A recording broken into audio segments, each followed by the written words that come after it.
Freelance NBC News correspondent Ronan Farrow, whose months-long investigation into reports of Harvey Weinstein's sexual misconduct was spiked by the network but morphed into a journalistic blockbuster at The New Yorker, initiated a scuffle with the Peacock Network on Tuesday night.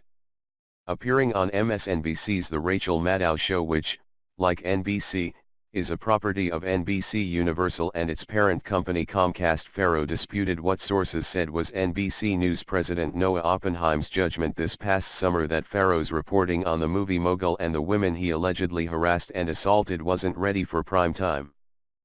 Addressing a controversy that has been percolating for the past several days in the media ecosystem since the New York Times published its own Weinstein exposé, including questions about whether NBC executives caved to the well-connected Weinstein and his formidable lawyers, Charles Harder, Lisa Bloom, and David Boies, Maddow brought it to a boiling point by telling Farrow, "NBC says that the story wasn't publishable, that it wasn't ready to go at the time that you brought it to them." Farrow fired back, "I walked into the door at The New Yorker with an explosively reportable piece that should have been public earlier. And immediately, obviously, The New Yorker recognized that. And it is not accurate to say that it was not reportable. In fact, there were multiple determinations that it was reportable at NBC." Farrow's blunt claim highlighted an uncomfortable debate among NBC News insiders, and beyond, concerning the quality and status of his investigative reporting and the reasons why a respected television network would kill a sensational scoop about a famous, influential, politically wired, and undeniably newsworthy figure like Harvey Weinstein. Rumors about the iconic producer's alleged misconduct with women have fueled journalistic curiosity for decades. But the 65-year-old Weinstein somehow managed to keep his alleged misdeeds from public exposure until now. He was supremely hooked up in the worlds of media, entertainment, and politics. Former First Daughter Malia Obama recently interned at the Weinstein Co. He had enjoyed a long business relationship with NBC Universal, and Universal Pictures produced both his 7 Oscar Shakespeare in Love in 1998 and 2009's Inglourious Bastard, for instance, while he had co-produced the hit reality TV show Project Runway for the NBC-owned Bravo channel.